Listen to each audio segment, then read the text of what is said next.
जय हिंद साथियों। दार्शनिक दुनिया में आपका स्वागत है। आज के वीडियो में हम बात करेंगे जातिवाद के बारे में, कास्टिज्म, जो हमारे समाज की गहराइयों में व्याप्त है। हमारे समाज के हर एक इंसान में, चाहे वो खुद को बड़ी जाति मानता हो या छोटी जाति, उन सब के अंदर ये कुरीति व्याप्त है। तो चलिए आज हम डिटेल में बात करते हैं इसके बारे में। क्या है कास्टिज्म?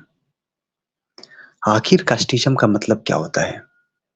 कास्टिज्म वो होता है, जातिवाद वो होता है जो किसी एक समाज को अपने से छोटा मानता है और खुद को बड़ा मानता है। और इसका उल्टा भी हो सकता है, जो खुद को छोटा मानता है और दूसरों को बड़ा मानता है। चलिए अगले पेज पर चलते हैं।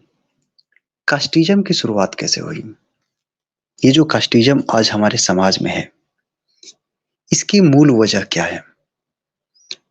तो हम काफी पीछे चलते हैं, जब समाज हमारा इतना डेवलप नहीं था, जब लोग शिकार करके भोजन को अपने लिए लाते थे। तो उस समय क्या होता था कि शिकार करना बहुत ही मुश्किल था। अकेले शिकार करना खतरे से खाली नहीं था। तो दो चार लोग मिलकर शिकार करने जाते थे। इस तरह से उनके बीच एक संगठन का निर्माण हो गया। कुछ लोग एक साथ रहने लगे। सुरक्षा की दृष्टि से भी ऐसे ही था। पहले के जमाने में जानवर से हम डरे हुए रहते थे। इस वजह से जब कुछ लोग एक साथ रहते थे, रात को या दिन को, तो एक सुरक्षा का एहसास होता था हमारे अंदर। इस तरह से हमारे अंदर एक परिवार की शुरुआत हुई। परिवार वाली भावना हुई, इमोशनल, फिजिकल, इस तरह से अटैचमेंट होता गया। अब यहाँ से समाज एक अलग दिशा में प्रवेश करता है। Neolithic age. थोड़ा और आगे आते हैं, वैदिक काल के समय। वैदिक काल के समय बहुत ज्यादा ग्रंथ रचे गए, बहुत कुछ लिखा गया। उसी में से जो ऋग्वेद आता है, उसमें 4 वर्ण में समाज को बांट दिया गया। उस समय ज्यादा काम होते नहीं थे। आज के टाइम तो बहुत तरह के काम है, सर्विसेज है, बहुत सारी बिजनेस है, बहुत सारे लोग नौकरी करते हैं। उस समय भी समाज को 4 भागों में बांटा गया। ऋग्वेद में ऐसा जिक्र मिलता है। ब्राह्मण, क्षत्रिय, वैश्य और शूद्र। शुरू में क्या हुआ कि कर्म के आधार पर इसको बांटा गया था। मतलब कि एक परिवार में एक से ज्यादा वर्ण के लोग रह सकते थे। अगर कोई एजुकेशन ले रहा है तो उसे ब्राह्मण, और उसी परिवार में अगर कोई सेवा कर रहा है तो शूद्र कहलाएगा। कोई बिजनेस कर रहा है वैश्य कहलाएगा। कोई रक्षा कर रहा है तो क्षत्रिय कहलाएगा। ये तो कर्म के आधार पर विभाजन था। यहां तक सब कुछ ठीक था। लेकिन परेशानी तब होती है जब यह आगे चलकर जन्म के आधार पर हो जाता है। मतलब कि जन्म से ही कर्म निर्धारित हो जाता है।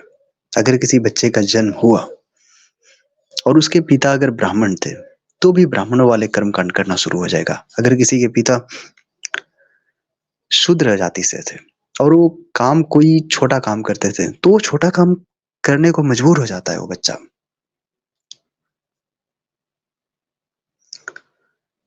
ब्राह्मण खुद को श्रेष्ठ मानने लगे क्योंकि उनका काम ऐसा था, पूजा पाठ कराना, यज्ञ कराना।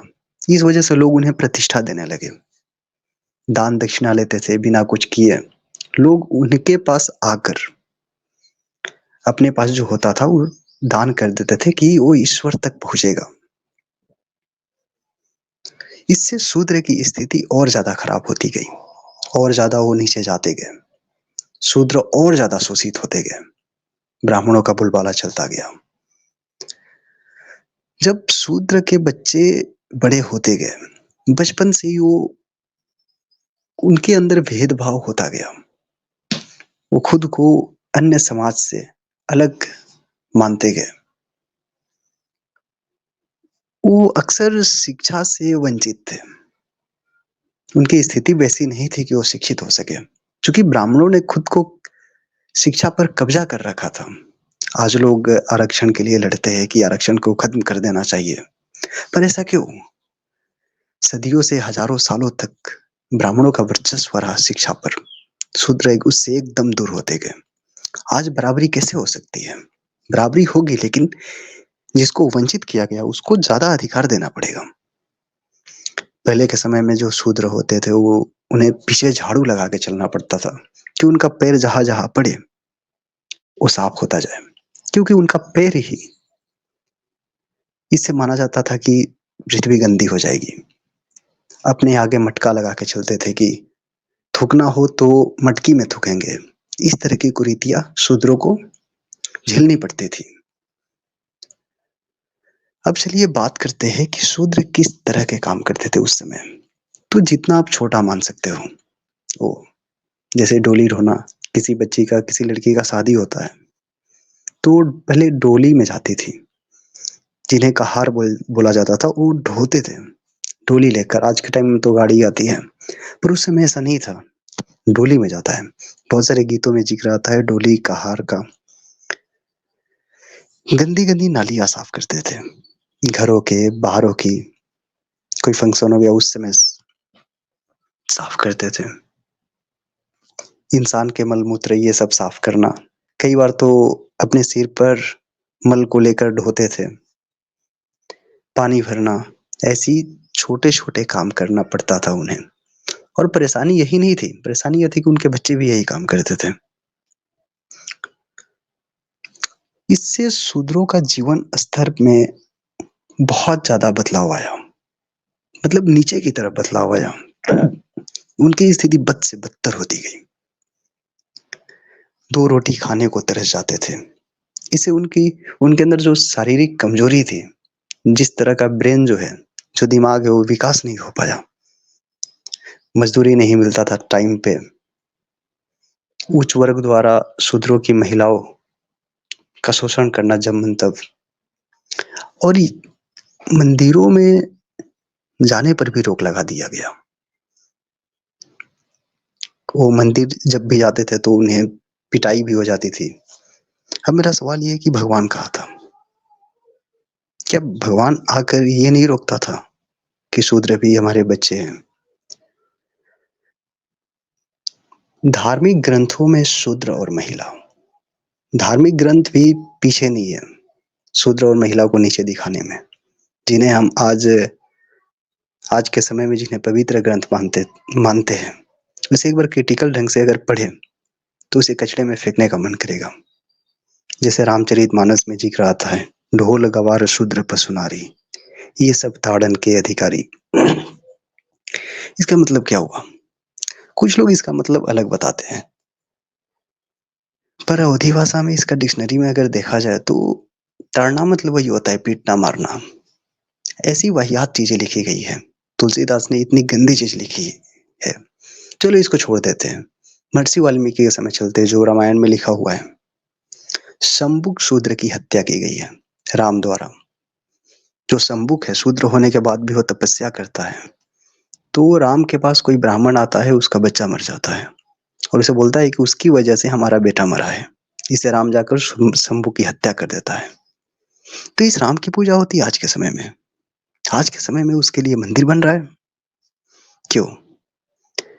ऐसे राम को तो उठा के कहीं कचड़े में ही फेंकना जरूरी है, क्योंकि ये इज्जत देने के लायक नहीं है। इनमें जातिवाद बहुत ही अंदर तक भरा हुआ है। महाभारत में पूछते हैं, एकलव्य, अर्जुन और द्रोणाचार्य। द्रोणाचार्य ने एकलव्य से अंगूठा मांग लिया। एकलव्य को शिक्षा भी नहीं दिया, सिर्फ इसलिए कि उसने वादा कर रखा था अर्जुन से कि अर्जुन ही इस दुनिया का सर्वश्रेष्ठ धनुर्धर बनेगा। क्यों? एकलव्य सिर्फ इसलिए शिक्षा से वंचित रह गया कि वह शूद्र जाति का था। और अर्जुन, और अगर एकलव्य किसी तरह से अपनी शिक्षा को अर्जित भी कर लिया धनुष बाण चलाना सीख गया तो द्रोणाचार्य ने क्या किया, आकर अंगूठा मांग लिया, जबकि उसने सिखाया भी नहीं था। भागवत गीता की बात करते हैं, ये तो पवित्र ग्रंथ एक नंबर का माना गया। अध्याय 1 पढ़िए, पहले अध्याय में ही वर्णशंकर का जिक्र आता है। अर्जुन को इस बात का डर है, ये लिखा हुआ है, श्लोक में है, मैं एग्जैक्ट बता रहा हूँ। अर्जुन को इस बात का डर है कि अगर उसकी वजह से उसके साथी संबंधी मारे गए तो महिलाएं जो बचेगी उनसे जो वर्णशंकर पैदा होंगे, और वर्णशंकर नरक तक जाने का द्वार है, ऐसी बातें लिखी हुई है। वर्णशंकर उसको बोला जाता है जो महिलाएं होती है, शूद्र से अगर शादी करे तो बच्चा वर्णशंकर कहलाता है। धार्मिक ग्रंथ भी पढ़ने पर पाबंदी लगाई गई शूद्रों को, और लगाई भी क्यों ना जाती, क्योंकि इससे उनकी असलियत पता चल जाती और शूद्र इसका बहिष्कार कर डालते हैं, और करना भी चाहिए। अब जैसा कि हम जानते हैं, परिवर्तन ही प्रकृति का नियम है, परिवर्तन तो होता ही है। कब तक कोई शोषण करेगा? समाज बदलता है, शूद्र की स्थिति में भी बदलाव हुआ। 563 ईसा पूर्व, 6ठी शताब्दी ईसा पूर्व के समय भी गौतम बुद्ध ने एक नया अभियान शुरू किया, जिसमें जातिवादी सबके खिलाफ एक अभियान था। तो बुद्धा दर्शन एक बहुत ही खूबसूरत दर्शन था उस समय में। उसमें कोई शूद्र ब्राह्मण ये सब कुछ भी अलग नहीं था, सब एक थे, बुद्ध।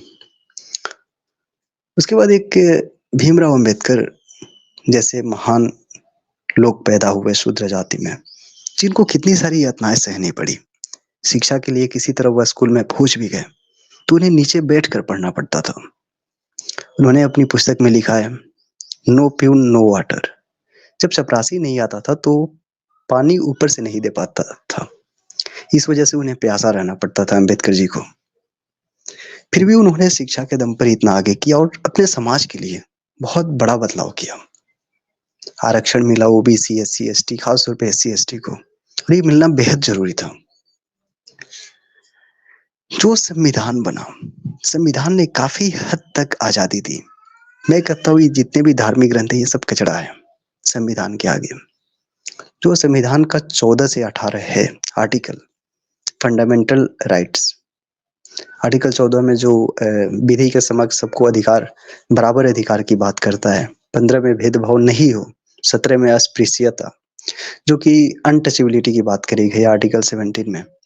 उस समय में लोग छुआछूत ज्यादा था कि शूद्र से हम टच नहीं करेंगे। तो ये सब चीजें काफी हद तक बदलाव हुई, लेकिन ये सब जमीनी स्तर पर कुछ और सच्चाई है। किताबों में बदलाव हुआ है, अभी कुछ बाकी है। नेक्स्ट स्लाइड की ओर बढ़ते हैं हम। चलिए आज की स्थिति बात करते हैं, क्या है आज की स्थिति। जैसा कि हम जानते हैं कि सरकारी सेवाओं में बहुत शूद्र, एससी एसटी ओबीसी कार्यरत है, लेकिन इसके बावजूद भी, उनकी फाइनेंशियल सिचुएशन अच्छी होने के बावजूद भी गांवों में भेदभाव होता है, एक दूसरे के घर जाना नहीं पसंद करते। ब्राह्मणों को बेवजह इज्जत मिलती है, दान दक्षिणा आज के टाइम पे उन्हें दी जाती है। एससी एसटी अमीर होने के बावजूद भी उन्हें समाज एक इज्जत की नजर से नहीं देखता है। कुछ लोग सोचते हैं कि किसी जाति में पैदा हुए और उससे उनकी स्थिति बदल गई, मतलब कि अमीर हो गए गरीब से, तो लोग भी उन्हें रिस्पेक्ट की नजर से देखेंगे, पर ऐसा नहीं होता है। सिर्फ पैसा कमा लेना ही शूद्र को आगे बढ़ाना नहीं होता है, समाज के नजर में भी उनके लिए एक रिस्पेक्ट होनी चाहिए। ये खत्म होने में काफी टाइम लगेगा, क्योंकि लोगों के अंदर, लोगों के खून में धार्मिक ग्रंथ की जितनी भी रूढ़िवादी परंपराएं है वो सब भरी पड़ी है। सरकार भी आज के टाइम में जो सरकार है ब्राह्मणिज्म को प्रमोट करता है, राम मंदिर, ये सारी कर्मकांड अंधविश्वासी चीजों को बढ़ावा देना, ये ब्राह्मणिज्म ही है और कुछ नहीं है। हम जब समाज में देखते हैं कि वो गाली भी लोग देते हैं, तो चमार कहकर ये ऐसी गाली देते हैं, या फिर बहुत सारे मुहावरे भी होते हैं, धोबी का कुत्ता ना घर का ना खड़ा, ऐसी वाहियात चीजें हैं समाज में, बहुत ही गलत है, हम कंडेम करते हैं इस चीज को।